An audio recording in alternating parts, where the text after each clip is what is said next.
Last ఎపిసోడ్లో ఆస్తాకి సడన్గా ఒక గ్రూమర్ వస్తుంది అండ్ దాన్ని చూసి రేవ్చి కూడా వచ్చా పోసుకుంటాడు. 10 years బ్యాక్ ఒక సీన్ని మనకి చూపిస్తారు. ఆస్తా అండ్ యూనో పరిగిస్తూ ఉంటారు. యూనో కింద పడిపోతాడు. తర్వాత ఏడవడం మొదలు పెడతాడు. ఆస్తా యూనోని లేపి, "నువ్వు ఎప్పుడు బాధపడకు, నేను ఎప్పుడు నీతోనే ఉంటాను" అండ్ వాళ్ళు మౌంటైన్ పైకి వెళ్తారు.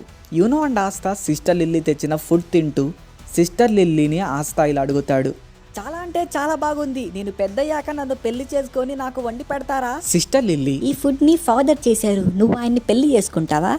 లేదు లేదు, మీరే నన్ను పెళ్లి చేసుకోండి ప్లీజ్. యూనో ఆస్తాతో, "ఆస్తా ఇంకా ఆపు, అది అసాధ్యం, అది ప్రీస్ట్హుడ్, మనమేమీ చేయలేము" అంటాడు. లేదు, నేను అస్సలు వదిలిపెట్టను. యూనో అండ్ ఆస్తాకి sister Lily first wizard king స్టోరీని వినిపిస్తుంది.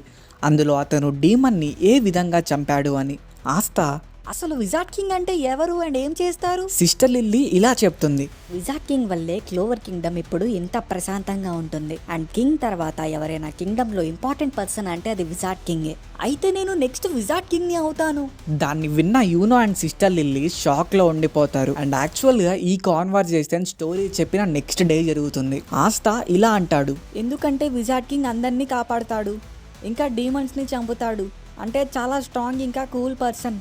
నేను కూడా అలా మారి మన అందరి ఫ్యామిలీని ఈజీగా చేస్తాను అండ్ ఈ చర్చ్ని ఇంకా బాగా చేస్తాను.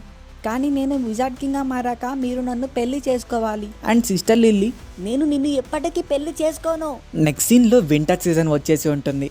ఆస్తా తన మ్యాజిక్ ని యూజ్ చేయడానికి ట్రై చేస్తూ ఉంటాడు, బట్ అది వర్క్ అవ్వదు.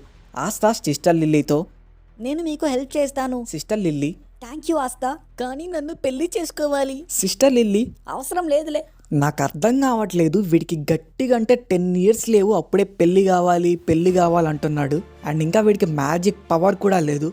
మరి అసలు వీడికి పెళ్ళి అనే కాన్సెప్ట్ గురించి ఎవరు నేర్పుచుంటారో నాకైతే తెలియదు. సరే పోనీ పెళ్ళయ్యాక ఏం చేస్తారని తెలుసా వీడికి? అంటే మనోడు 5 yearsకే. అసలు మనకెందుకు కానీ స్టోరీ లోపలికి వెళ్దాం. ఒక బేబీ ఏడుస్తుంటే యూనో ఓదార్చడానికి ట్రై చేస్తాడు, బట్ లాస్ట్కి తనే ఏడుస్తాడు. ఆస్తా యూనోతో ఇలా అంటాడు, యూనో అది నాకు వదిలే, ఎందుకంటే నేను కాబోయే విజార్డ్ కింగ్ ని. ఆ బేబీ యూనో చేతిలో ఉన్నప్పుడు కొంచెం ప్రశాంతంగా ఏడ్చింది. ఆస్తా చేతికి వచ్చాక ఇంకా అసలు ఆ ఏడుపు అయితే ఆపలేదు. ఫైనల్ గా సిస్టర్ లిల్లీ చేతిలోకి వెళ్ళాక ఏడుపు ఆపేస్తుంది అనుకోండి. అండ్ పక్కనే ఉన్న పాప ఇలా అంటుంది, నిజమే నువ్వు నెక్స్ట్ విజార్డ్ కింగ్ వే. అక్కడికి చర్చ్ ఫాదర్ చాలా టెన్షన్తో వచ్చి, "నాకు ఒకరు హెల్ప్ చేయండి" అని చెప్తాడు. ఆస్తా, నేను చేస్తా అంటాడు. బట్ ఫాదర్ మాత్రం ఏమీ పట్టించుకోకుండా యూనో దగ్గరికి వచ్చి, "నేను ఆస్తాని నమ్మలేను, ఇది చాలా ఇంపార్టెంట్ లెటర్, నువ్వు విలేజ్ ఎట్కి ఈ లెటర్ అందజేయాలి" అంటాడు. అసలు ఈ సీన్ లో అంత టెన్షన్ తో వచ్చి హెల్ప్ కావాలి అనడం ఎందుకు? పర్టికులర్ గా యూనో దగ్గరికి వచ్చి లెటర్ ఇవ్వడం ఎందుకు? డైరెక్ట్ గా యూనోకే ఇచ్చేయొచ్చుగా. ఆ పక్కన ఉన్న అమ్మాయి పేరు రేఖ. నువ్వు మ్యాజిక్ యూజ్ చేయకపోతే కనీసం కట్టెలైనా నరికి పెట్టరారే. నెక్స్ట్ సీన్ లో ఒక బార్ లో ఒక పర్సన్ దగ్గర డబ్బులు లేకపోవడం వల్ల తనని బయటకు తరిమేస్తాడు. అప్పుడే యూనో అక్కడ నుంచి వెళ్ళడం చూసి యూనో దగ్గర ఉన్న పెండెంట్ని గమనిస్తాడు. ఫైనల్గా యూనో లెటర్ని విలేజ్ హెడ్కి అందజేస్తాడు. లెటర్ ఇచ్చేశాక నెక్స్ట్ సీన్లో ఆ పర్సన్ యూనోని కొట్టి ఆ పెండెంట్ తీసుకోవడానికి ట్రై చేస్తాడు. ఫైనల్గా తీసేసుకుంటాడు. యూనో ఏడుస్తున్న ఆ పెండెంట్ ఇచ్చే అంటాడు అండ్ మ్యాజిక్ ట్రై చేస్తాడు. ఆ పర్సన్ ఇలా అంటాడు, "నువ్వు ఈ వేస్ట్ మ్యాజిక్తో నాతో ఫైట్ చేస్తావా? చచ్చిపోతావు." నెక్స్ట్ సీన్లో ఆ పర్సన్ని ఆస్తా వచ్చి తోసేస్తాడు. బట్ ఆస్తాని ఆ వ్యక్తి కింద పడేస్తాడు. ఆస్తా మాత్రం ఆ పర్సన్ని అస్సలు వదిలిపెట్టాడు.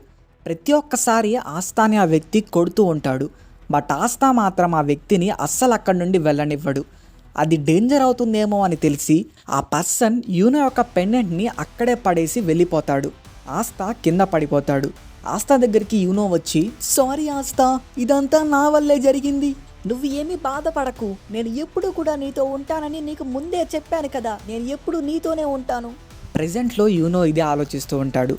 అండ్ రేవ్చి, "నీకు అస్సలు మ్యాజిక్ పవర్ లేదు కదా, మరి ఈ గ్రూమర్ నీకు ఎలా వచ్చింది?" అని చెప్పి ఆస్తా మీదకు చైన్స్ని పంపిస్తాడు.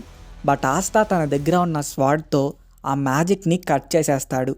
అండ్ తన దగ్గర ఉన్న ఫుల్ పవర్ని ఆ ఒక్క అటాక్లో యూజ్ చేస్తాడు. ఆస్తా ఇలా అంటాడు, నా దగ్గర మీ అందరిలాగా మ్యాజిక్ పవర్స్ లేకపోవచ్చు, కానీ నేను ఖచ్చితంగా విజార్డ్ కింగ్ అవుతాను.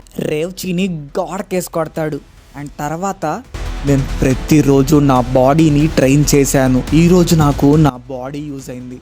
అండ్ మళ్ళీ పాస్ సీన్ని చూపిస్తారు. యూనో ఆస్తాని సారీ అడుగుతూ ఉంటాడు. ఆస్తా ఇలా అంటాడు, అదేముంది, నేను విజార్డ్ కింగ్ అవుతాను, నేను మీ అందరినీ చూసుకుంటాను, అండ్ ఇది నేను ప్రూవ్ చేస్తాను.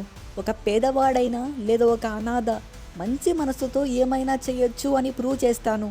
అండ్ ఇది నేనే కాదు, నువ్వైనా చేసినా సంతోషమే కదా. యూనో ఇలా అంటాడు. సరే ఆస్తా, నేను ఇంకెప్పుడు ఏడవను, నేను కూడా విజార్డ్ కింగ్ అవుతాను, అండ్ నేను కూడా స్ట్రాంగ్గా అయ్యి మీ అందరినీ చూసుకుంటాను. ప్రెజెంట్లో ఆస్తా యూనోకి తన గ్రూమర్ని చూపిస్తూ ఉంటాడు. అండ్ యూనో, నన్ను ఇంకోసారి కాపాడావు, మన ప్రామిస్ని మర్చిపోయావా? యాక్చువల్గా అప్పటి నుండి వాళ్ళిద్దరూ రైవల్స్ అని ఫిక్స్ అయ్యారు. ఆస్తా, మర్చిపోయింది నువ్వు యూనో. అండ్ నీ వల్లే ఈ డ్రీమ్ నాకు వచ్చింది ఆస్తా. ఇద్దరూ కలిసి ఇలా అంటారు, నేను నెక్స్ట్ విజార్డ్ కింగ్ని అవుతాను.